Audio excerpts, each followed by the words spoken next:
Good morning aspirants, welcome to Exampur. हम हैं कलम से क्रांति, मैं पूर्णिमा गौर। एक बार फिर से आप सभी का स्वागत करती हूँ आप लोगों की साइंस की पंचामृत में, जहां पे हम लोग करने वाले हैं 5 सवाल आपके 5 साइंस के अलग अलग सेक्शन से।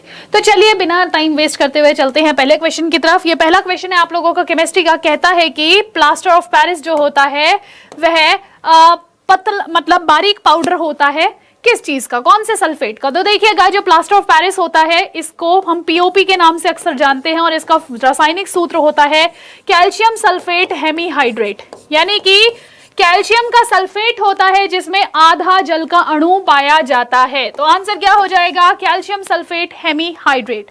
ठीक है, तो it is a powder of calcium. Next आ जाता है dissolved oxygen in rivers is close to dash parts per million. देखो यहाँ पे ना सवाल दो तरीके से आता है। एक आता है मिलीग्राम पर लीटर कि कितने मिलीग्राम प्रति लीटर जो है रिवर्स के अंदर डिसॉल्व्ड ऑक्सीजन होनी चाहिए। दूसरा पूछा जाता है पीपीएम में। तो जब भी पेपर में देखो तो ये ध्यान रखना कि पीपीएम में पूछा है या फिर मिलीग्राम पर लीटर में पूछा है, नहीं तो ऑप्शंस काफी नजदीक आ जाते हैं और फिर हमें दिक्कत हो जाती है। देखो डीओ का मतलब क्या होता है, जैसे मछलियों की अगर मैं बात करूं तो पानी के अंदर रहती हैं। अब पानी के अंदर ना घुला हुआ ऑक्सीजन होता है, ठीक है, तो उनको सांस लेने के लिए उस घुले हुए ऑक्सीजन की आवश्यकता होती है। अगर इस घुले हुए ऑक्सीजन की मात्रा कम होने लगे तो मछलियों को सांस लेने के लिए ऑक्सीजन नहीं मिलेगा और इस वजह से वो मछलियां मर सकती हैं। ठीक है, तो ध्यान रखिएगा डीओ का मतलब क्या होता है, पानी में कितना घुला हुआ ऑक्सीजन है। तो नदियों में घुलित ऑक्सीजन जो होता है यह 5 पार्ट्स पर मिलियन होना चाहिए, यानी कि 5 पार्ट्स होने चाहिए 1 मिलियन के अंदर। तो आंसर क्या हो जाएगा, 5 पार्ट्स पर मिलियन। याद रखिएगा, ये डायरेक्ट क्वेश्चन यहां से पेपर में उठता है। नेक्स्ट क्वेश्चन आ जाता है, ये आपका एनवायरमेंट का क्वेश्चन था। अगला क्वेश्चन आपका बायो का है। कहता है name the bacteria that leads to stomach ulcers. पेट के अल्सर करने वाले बैक्टीरिया का नाम क्या है। Lactobacillus bacteria, E coli, helicobacter pylori या फिर एंटमीबा हिस्टोलिटिका। ध्यान रखिएगा, जिस भी बच्चे ने इस क्वेश्चन का आंसर कर लिया वो सीडीएस 2020 और एसएससी एमटीएस 2020 का पेपर क्लियर कर सकता था। चलिए, तो सवाल कहता है कि पेट का अल्सर। देखो पेट के अल्सर जो है, या तो अगर आपने एसिडिटी, मतलब आपके पेट में अक्सर एसिडिटी रहती है, तो HCl इसका मतलब आपके पेट की दीवारों से अटैच हो रहा है और वहां पे उसने अल्सर कर दिए हैं। लेकिन अगर आपको एसिडिटी नहीं है, सब कुछ नॉर्मल रहता है, लेकिन स्टिल आपको पेट के अल्सर हो रहे हैं, तो उसके लिए कहीं ना कहीं हेलिकोबैक्टर पाइलोरी नामक जो बैक्टीरिया है वह रिस्पॉन्सिबल होगा और उसी के कारण क्या होता है, पेट के अल्सर हो जाते हैं। वेरी इंपॉर्टेंट क्वेश्चन, आजकल ये काफी ज्यादा पूछा जाता है। नेक्स्ट क्वेश्चन आप लोगों का अब आ जाता है फिजिक्स से।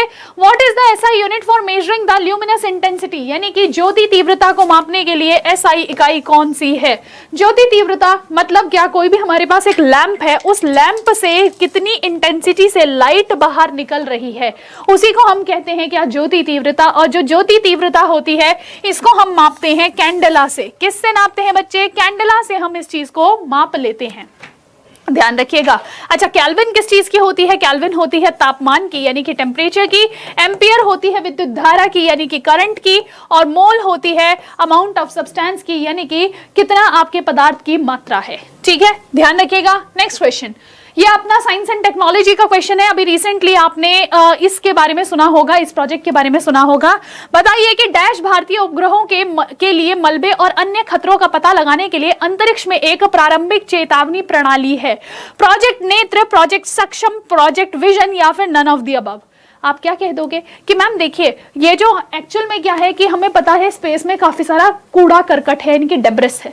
तो ये जो डेब्रिस होता है, ये जो कूड़ा करकट है, इसका पता लगाने के लिए कि ये कितनी स्पीड से चल रहा है, आपको पता है 26,000 किलोमीटर प्रति घंटे की स्पीड से चल रहा होता है। तो ये काफी ज्यादा नुकसानदायक हो सकता है हमारे जाने वाली नई सैटेलाइट्स के लिए या फिर हम जो भी नए अपने मिशन भेज रहे हैं उनके लिए। तो इसी चीज को चेक करने के लिए हम लोग स्टार्ट कर रहे हैं प्रोजेक्ट नेत्र। प्रोजेक्ट नेत्र क्या होता है, network for space object tracking and analysis, यानी कि स्पेस में कौन से ऑब्जेक्ट्स घूम रहे हैं इनकी ट्रैकिंग करना और इनका एनालिसिस करने के लिए हम लोग प्रोजेक्ट नेत्र को चला रहे हैं, यानी कि इसका हम शुभारंभ कर रहे हैं। ठीक है, तो ध्यान रखिएगा, आंसर क्या हो जाएगा कि हमने किस चीज के ऊपर विजन रखने के लिए कि स्पेस में कौन सा जो है डेब्रिस मौजूद है, कौन सा कूड़ा करकट मौजूद है, कौन सी पुरानी सैटेलाइट है जो हमारे काम की नहीं है, उन सब के लिए हम लोगों ने प्रोजेक्ट नेत्र चला दिया है। ठीक है, तो चलिए फिर ऐसे ही आपको और सेशंस मिलेंगे यही अपने इसी चैनल पे, तो चैनल को लाइक जरूर कीजिएगा और नीचे कमेंट सेक्शन में जरूर बताना आप लोगों ने कितने सही आंसर्स किए हैं।